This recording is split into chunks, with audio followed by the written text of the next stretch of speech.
Welcome to Nifty 50 Photographers, and today we're going to have some fun with water. Who doesn't love to play around with water and try and take a creative photo. Now this is something you can do entirely at home. You don't need any special equipment. You can do it with a standard DSLR or mirrorless camera, and all you'll need actually is a hose pipe, maybe a sheet of Perspex, or I'm actually going to use a small little fish tank. Ideally get one that is not glass, just from a safety point of view, so you don't break anything and cut yourself. And that's literally it. I've also got a little Gorilla Pod tripod that I'm going to use to set my camera up, but you could just balance it on something like a book. So let's get started straight away.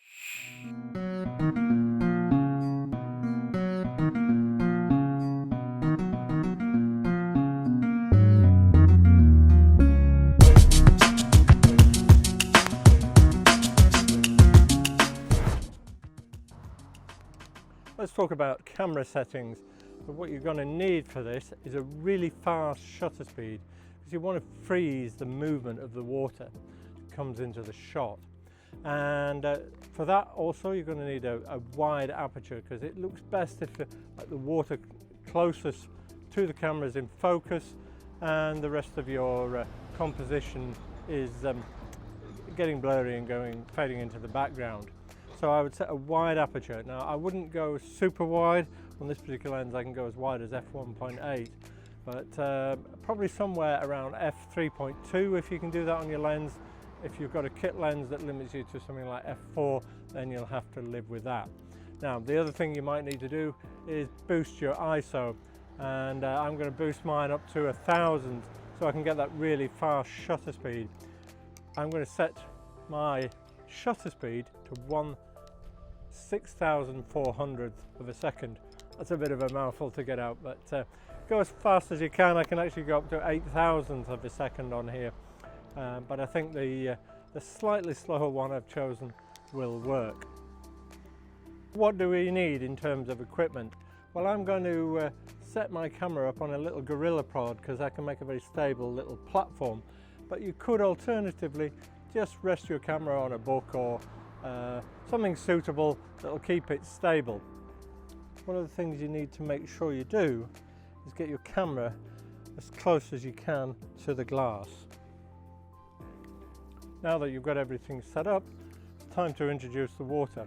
And what you want to do with this is create some sort of patterns. So it's best if you do some slow swirling motions that create droplets of water rather than a constant stream. Now try also not to get water on the actual glass in front of your camera, because that'll stop things focusing. Now what I found out when I'm practicing, so your focus, you have two choices. You can use continuous focus and you'll get some good results with that. What I actually found worked better was to go to a manual focus mode, and I focused about 1 meter away from the camera. That's about the shortest distance that this lens would focus on, and that meant anything beyond 1 meter tended to go out of focus. So what I wanted to create was the water right in front of the camera being in focus, and then everything else going out of focus as you go back into the shot.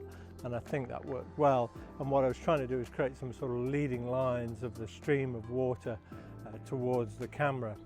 We'll turn our water on and see what we can get. Now, one of the things to remember is your face is the subject of this, and so you need to make your face look as interesting as you can.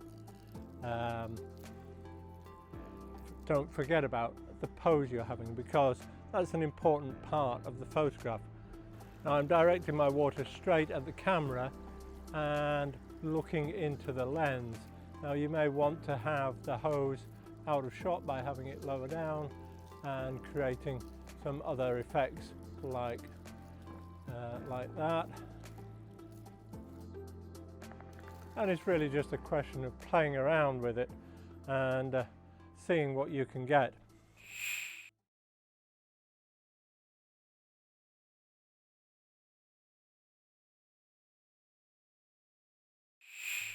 Oh, I hope you've enjoyed this creative photography tutorial. I got 2 or 3 shots that I think were usable. Probably needs a bit more practice and trying a few different techniques to get something that's really interesting and eye-catching. But it was great fun having a go, and I hope you enjoyed it too.